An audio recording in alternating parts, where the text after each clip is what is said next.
புனித Josephine Margaret பக்கீட்டா. இவர் 19ஆம் நூற்றாண்டு சூடான் நாட்டைச் சார்ந்தவர். 8 வயதில் அடிமை வணிகர்களால் கடத்தப்பட்டு பலமுறை அடிமையாக ஆப்பிரிக்க சந்தைகளில் விற்கப்பட்டார். ஏராளமான கொடுமைகளுக்கு ஆளானார்.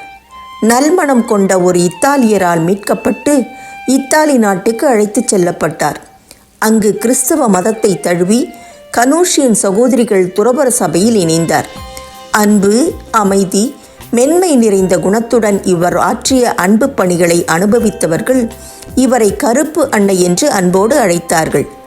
தம் சிறுவயது கொடுமைகளை குறித்து எல்லாம் நன்மைக்கே, கிறிஸ்தவ விசுவாசமும் துறவு வாழ்வும் இவற்றால் கிடைத்த நன்மைகளே என்று கூறுவார்.